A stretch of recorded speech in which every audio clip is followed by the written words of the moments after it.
दोस्तों नमस्कार। स्वागत है आपका हमारे इस यूट्यूब मंच पर।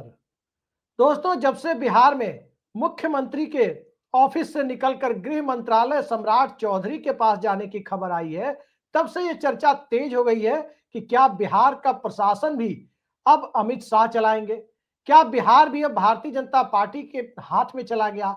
और जिस सुशासन बाबू के नाम से नीतीश कुमार को बिहार में जाना जाता है, a symbol of good governance, तो क्या गुड गवर्नेंस के लिए गृह मंत्रालय मुख्यमंत्री के पास जो हुआ करता था, अब वो क्रेडिट भी नीतीश कुमार से बीजेपी लेना चाहती है। कई सारे सवाल हैं, लेकिन इन सवालों के साथ एक दूसरा महत्वपूर्ण पहलू ये उभर रहा है कि क्या गृह मंत्रालय देकर नीतीश कुमार ने स्पीकर का पद, जो विधानसभा में सरकार को टिकाए रखने के लिए, किसी भी तरह का खेल होने से बचाने के लिए जरूरी हो जाता है। क्या वो स्पीकर का पद अब नीतीश कुमार भारतीय जनता पार्टी को नहीं देंगे, खुद ले लेंगे। स्पीकर के पद के बारे में जब खबर आएगी तो उस पर अलग से हम रिपोर्ट करेंगे। और यदि गृह मंत्रालय देकर नीतीश कुमार ने स्पीकर का पद अपने हाथ लिया है, तो निश्चित तौर पर यह फायदे का सौदा है। लेकिन गृह मंत्रालय भी चला गया, स्पीकर का पद भी चला गया, तो बहुत ज्यादा तो नहीं, लेकिन पिछली सरकार की तुलना में नीतीश कुमार की स्थिति इस सरकार में थोड़ी कमजोर जरूर हुई है। सवाल है कि आखिर हुआ क्या है। ये बड़ा महत्वपूर्ण हो जाता है। अब इसकी कई तरह से व्याख्या हो सकती है। पहली, कि क्या गृह मंत्रालय सम्राट चौधरी के पास जाने से नीतीश कुमार क्या वाकई कमजोर पड़ गए, प्रशासन पर उनका नियंत्रण छूट गया। दूसरी, कि क्या वाकई अब गुजरात लॉबी के इशारे पर बिहार में लॉ एंड ऑर्डर की स्थिति रहेगी। क्या कोई बुलडोजर मॉडल चलेगा या कोई अन्य मॉडल चलेगा। और तीसरा महत्वपूर्ण पहलू बिहार के बारे में यह है कि क्या व्यावहारिक रूप से गृह मंत्रालय अलग रखने से प्रशासन में कोई दिक्कत तो नहीं आएगी। इन तीनों पर चर्चा, और खासकर तीसरे पहलू पर हम सबसे पहले चर्चा करेंगे। लेकिन उसके पहले यह बता देना जरूरी हो जाता है कि सम्राट चौधरी बिहार में एक मजबूत नेता माने जाते हैं। उनकी छवि एक कड़े प्रशासक के तौर पर रही है, और सम्राट चौधरी के रहते law and order Nitish Kumar की तुलना में खराब हो जाएगा, कम से कम आज की तारीख में व्यक्तिगत तौर पर मैं नहीं मानता। सम्राट चौधरी एक मजबूत नेता है। सम्राट चौधरी बीजेपी के अंदर अच्छे नेता है, आरएसएस की बैकग्राउंड से नहीं आते हैं। भले ही थोड़े दिन के लिए पगड़ी बांध लिए थे, लेकिन आरएसएस की बैकग्राउंड से नहीं आते हैं और उस तरह की 80-20 वाली राजनीति में फिट भी नहीं होते हैं। और सम्राट चौधरी के मंत्री बनने के बाद बिहार में खास करके लॉ एंड ऑर्डर बिगाड़ने वाले एलिमेंट के अंदर, उन तत्वों के अंदर एक भय का वातावरण व्याप्त होगा। ये बात भी काफी हद तक सही है। लेकिन आज बात हम सम्राट चौधरी की नहीं कर रहे, आज बात राजनीतिक और तकनीकी व्यवहारिक पहलुओं की कर रहे हैं। राजनीतिक पहलू जब स्पीकर के मामले पर खबर आएगी तो आपको बताएंगे कि क्या डील हुई, क्या नहीं हुई। लेकिन जो तकनीकी पहलू सबसे महत्वपूर्ण हो जाता है कि क्या गृह मंत्रालय नीतीश कुमार ने छोड़ा है, जो 20 सालों में कभी नहीं छोड़ा, न सुशील मोदी को दिया न तेजस्वी यादव को दिया। वो गृह मंत्रालय यदि सम्राट चौधरी के पास छोड़ना पड़ रहा है, तो क्या वाकई नीतीश कुमार की स्थिति कमजोर हो गई है। कई लोग इसकी तुलना महाराष्ट्र से कर रहे हैं कि जब कांग्रेस और एनसीपी की सरकार थी तो मुख्यमंत्री भले ही विलासराव देशमुख या सुशील कुमार शिंदे हो, लेकिन महाराष्ट्र के अंदर गृह मंत्री की जो भूमिका थी वो बहुत बड़ी थी लॉ एंड ऑर्डर के मामले में। चाहे छगन भुजबल रहे हो, चाहे आर पाटिल रहे हो, चाहे अनिल देशमुख रहे हो, गृह मंत्री ही वहां लॉ एंड ऑर्डर के मामले में प्रमुख भूमिका निभाता था। लेकिन बिहार के मामले में परिस्थितियां थोड़ी उलट है। देखिए, संवैधानिक दृष्टि से यदि देखा जाए और वैधानिक दृष्टि से, पुलिस प्रशासन दो तरह से, भारत में दो प्रचलित तरीके हैं पुलिस प्रशासन को चलाने के। एक है कमिश्नरेट सिस्टम, जिसमें आप सुनते हैं कि कहीं डीसीपी होते हैं तो कहीं एसपी होते हैं। डीसीपी यानी डिप्टी कमिश्नर ऑफ पुलिस, वो दिल्ली और महाराष्ट्र में मॉडल लागू है। दिल्ली केंद्र शासित प्रदेश है, गृह मंत्रालय के हाथ में पुलिस है, उसकी बात छोड़ देते हैं। लेकिन महाराष्ट्र में लॉ एंड ऑर्डर के मामले में डीएम या आईएएस पीसीएस अधिकारियों की कोई भूमिका नहीं होती। महाराष्ट्र में लॉ एंड ऑर्डर का पूरा मामला पूरी तरह से घूम फिर करके आ जाता है पुलिस प्रशासन के पास। गृह मंत्रालय मूलतः पुलिस प्रशासन को कंट्रोल करने वाला विभाग है, और बिहार में पुलिस प्रशासन के पास उतने अधिकार नहीं है जितने महाराष्ट्र में है। अब तकनीकी पहलू कैसे कहां फंसेगा, व्यवहारिक पहलू कहां फंसेगा, वो जानना थोड़ा इसलिए जरूरी है क्योंकि बिहार में मोटे तौर पर मुख्यमंत्री के पास आमतौर पर 3 विभाग होते थे जो हर मुख्यमंत्री अपने पास रखते थे। कार्मिक, सामान्य प्रशासन और उसके साथ साथ गृह विभाग। कार्मिक मंत्रालय के तहत जैसे केंद्र में डीओपीटी होता है, वैसे ही राज्य में कार्मिक मंत्रालय के तहत आईएएस से लेकर पीसीएस अधिकारियों की ट्रांसफर, पोस्टिंग, एसईआर तमाम चीजें आती हैं। लेकिन एक विभाग होता है जीएडी जो सबसे महत्वपूर्ण है और वो है सामान्य प्रशासन विभाग। सामान्य प्रशासन और गृह विभाग का मंत्री एक ही व्यक्ति जब होता है तब समन्वय में दिक्कत नहीं होती, क्योंकि सामान्य प्रशासन में डीएम आते हैं, सामान्य प्रशासन में कमिश्नर या चीफ सेक्रेटरी आते हैं और तमाम जनरल एडमिनिस्ट्रेशन के लोग, जिसमें एसडीएम तक का ओहदा होता है, वो सब सामान्य प्रशासन के हिस्से आता है। गृह विभाग के हिस्से पुलिस का जिम्मा आता है, चाहे वो थाने का दारोगा हो, चाहे वो एसपी साहब हो, पुलिस कप्तान जिले के, चाहे वो डिप्टी एसपी हो, चाहे वो डीआईजी, आईजी या डीजीपी हो। अब व्यवहारिक दिक्कत क्या है कि सामान्य प्रशासन विभाग ही ट्रांसफर पोस्टिंग की लिस्ट तैयार करता है। सामान्य प्रशासन विभाग मुख्यमंत्री के पास है। जिले में मैजिस्ट्रेट की जो पावर होती है, जो किसी भी बड़े निर्णय को लेने के पहले जरूरी होती है आदेश लेना, मौखिक या लिखित आदेश लेना, वो मैजिस्ट्रेट की पावर पुलिस महकमे में डीजीपी सिस्टम के अंदर सिर्फ और सिर्फ डीजीपी के पास होती है। जिले के अंदर कोई स्थितियां अगर बिगड़ती है तो उस स्थिति में अंततः डीएम की एक भूमिका होती है, जिलाधिकारी यानी आईएएस अफसर की एक भूमिका होती है। तब सवाल उठता है कि गृह मंत्रालय का पद मिला और जीएडी यानी सामान्य प्रशासन विभाग नहीं मिला, तो सम्राट चौधरी को मिला क्या? सम्राट चौधरी को थाने मिले हैं, सम्राट चौधरी को पुलिस मिली है, सम्राट चौधरी को जेल मिला है, ये सारी चीजें सम्राट चौधरी को मिली है। लेकिन डीजीपी का अपॉइंटमेंट मुख्यमंत्री के यहां से होगा। डिप्टी एसपी यानी डीएसपी या डीएसपी से ऊपर एसपी हो, आईजी, डीआईजी हो या फिर राज्य के पुलिस प्रमुख हो, डीजीपी हो, ये सारे ट्रांसफर और पोस्टिंग ये सीधे सीधे कैबिनेट, मुख्यमंत्री और सामान्य प्रशासन विभाग के द्वारा किए जाते हैं। तब सवाल उठता है कि सम्राट चौधरी को कितनी ताकत मिली है? महाराष्ट्र जैसी ताकत कतई नहीं मिली है, क्योंकि महाराष्ट्र में जो स्थितियां हैं, महाराष्ट्र में सिर्फ ट्रांसफर पोस्टिंग के लिए फाइल मुख्यमंत्री के पास जाती थी और अंततः वहां आईएएस अधिकारियों की कोई भूमिका सामान्य प्रशासन में नहीं होती थी, बल्कि पूरी तरह से होती है, बल्कि होती ही नहीं है महाराष्ट्र में।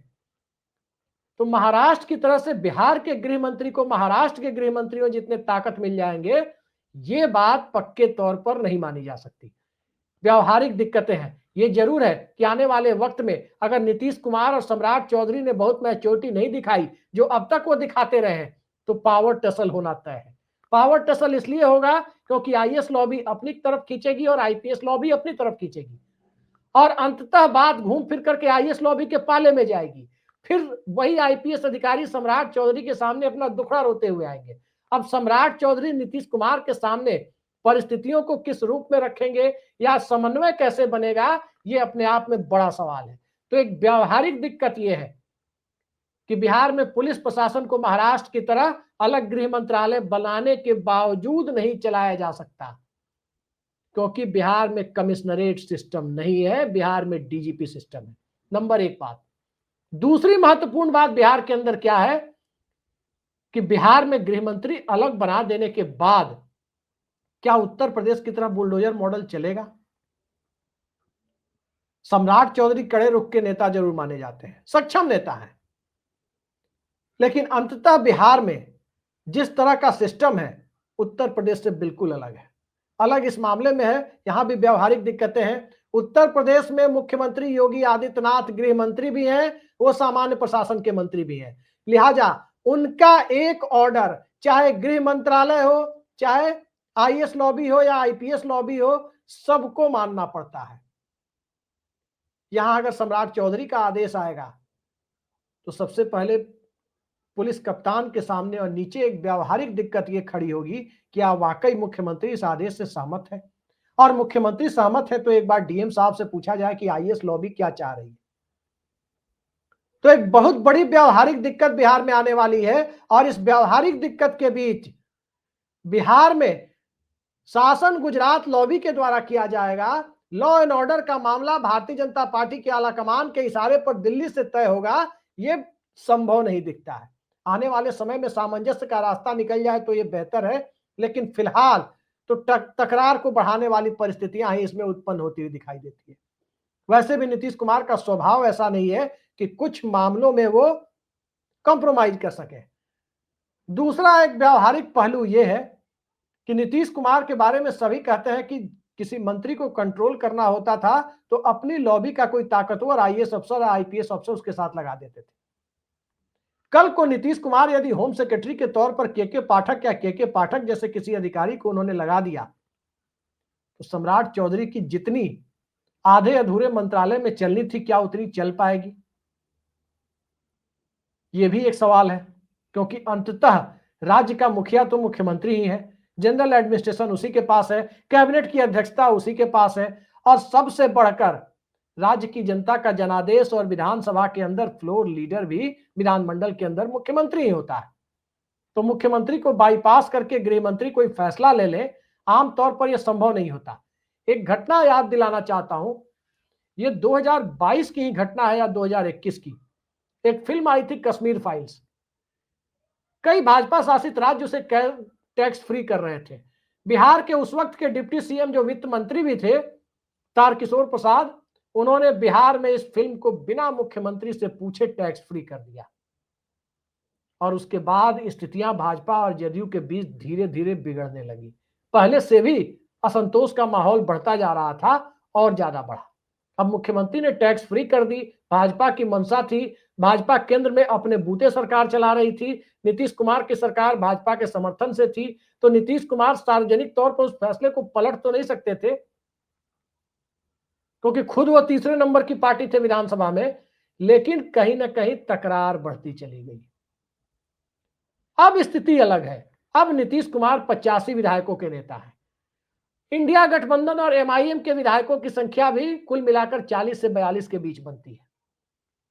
यानी किसी भी परिस्थिति में नीतीश कुमार की सत्ता को कोई दिक्कत तभी हो सकती है जब स्पीकर का पद भी उनके पास ना रहे। तो ये देखा जाना है कि स्पीकर के पद पर और गृह मंत्रालय को लेकर कोई कंप्रोमाइज तो नहीं हुआ है। और सबसे बड़ा सवाल कि सामान्य प्रशासन विभाग यानी जीएडी नहीं देना, कार्मिक विभाग नहीं देना, और सिर्फ पुलिस डिपार्टमेंट दे देना, और उस राज्य का पुलिस डिपार्टमेंट दे देना जहां पुलिस के पास व्यावहारिक तौर पर सबसे ज्यादा ताकत यदि देखी जाए तो है कहां? बिहार जैसे राज्य में पुलिस के पास सबसे ज्यादा ताकत थाने के दरोगा के पास, एसएचओ के पास है। उससे ज्यादा ताकत किसी के पास पुलिस महकमे में नहीं है। तो क्या उस ताकत के ऊपर ही सम्राट चौधरी को मॉनिटर बनाया गया है? कई सारे सवाल हैं जो आने वाले समय में प्रशासनिक नियंत्रण और प्रशासनिक सामंजस्य के बीच उलझन और उस उलझन को सुलझाने की परिस्थितियों के बीच खड़े होते रहेंगे। लेकिन उससे भी बड़ा सवाल, दिल्ली अपनी मर्जी से चलाना चाहेगी पटना को। पटना दिल्ली की मर्जी से चलने का आदी नहीं रहा है। तो क्या टकराव बढ़ेगा या टकराव घटेगा? टकराव का बढ़ना और टकराव का घटना, इन तमाम परिस्थितियों के बीच अगर कुछ और परिस्थितियों को देखें तो कई बातें साफ हो जाती है। पहली, बिहार के अंदर जनता दल यूनाइटेड अब 43 सीट पर नहीं है, अब वो 85 सीट पर है। दूसरी, इंडिया गठबंधन के लोग कभी भी जनता दल यूनाइटेड की सरकार के पक्ष में खड़े हो सकते हैं। और तीसरी, जो सबसे महत्वपूर्ण बात है, वो ये है कि बिहार के अंदर नीतीश कुमार क्या भारतीय जनता पार्टी शासित राज्यों में जो गतिविधियां होती है, क्या उस तरह की गतिविधियों की इजाजत देंगे? अब यहां दो छोटे छोटे सवाल और उठते हैं। पहला ये कि सम्राट चौधरी लंबे समय से बिहार में सियासत कर रहे हैं, वो बिहार के मिजाज को समझते हैं। बिहार के मिजाज में भारतीय जनता पार्टी का वो गुजरात वाला और उत्तर प्रदेश वाला चुनावी हिंदुत्व चल नहीं सकता, और जब वो नहीं चलेगा तो बुलडोजर मॉडल भी नहीं चलेगा। दूसरी बात, सम्राट चौधरी खुद उस आरएसएस की और बीजेपी की उस धारा से नहीं आए हैं जिस धारा में उस तरह की राजनीति होती हो। सम्राट चौधरी शकुनी चौधरी के बेटे हैं। सम्राट चौधरी की राजनीति घूम फिरकर कांग्रेस और जनता परिवार के दलों के बीच से विरासत से लेकर उनकी खुद की राजनीति तक घूमती रही है। तो ऐसे में सवाल उठता है कि दिल्ली ने सम्राट चौधरी पर इतना एतबार किया, मोदी शाह की जोड़ी ने सम्राट चौधरी पर भरोसा किया, क्या सम्राट चौधरी बिहार में नीतीश कुमार के प्रति झुके रहेंगे या मोदी शाह के लिए झुके रहेंगे, ये भी बिहार के अंदर प्रशासनिक सामंजस्य और राजनीतिक सामंजस्य दोनों को तय करेगा।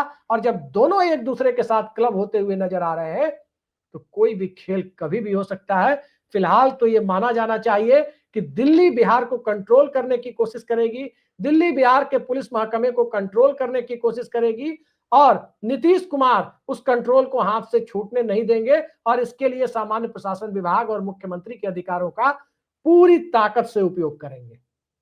यही बिहार की राजनीति है और इन सब के बीच स्पीकर का पद समझौता हुआ या नहीं हुआ, स्पीकर जेडीयू का होगा, स्पीकर बीजेपी का होगा, ये आने वाले कुछ समय में पावर इक्वेशन को बड़े अच्छे तरीके से डिफाइन करेगा, बड़े अच्छे तरीके से तय करेगा। क्योंकि भारतीय जनता पार्टी के लोगों के मन में एक आशंका तो जरूर है कि स्पीकर का पद यदि गृह मंत्रालय देकर नीतीश कुमार ने ले लिया और स्पीकर अपना बना लेने के बाद ये गृह मंत्रालय भी नीतीश कुमार ने वापस ले लिया, कोई दूसरा विभाग दे दिया, जैसे शिक्षा मंत्री चंद्रशेखर को लालू यादव के कहने पर शिक्षा मंत्रालय तो दे दिया था, लेकिन विवाद बढ़ा तो मंत्रालय उनसे वापस ले लिया, या के पाठक टाइप एक सेक्रेटरी लगा दिया।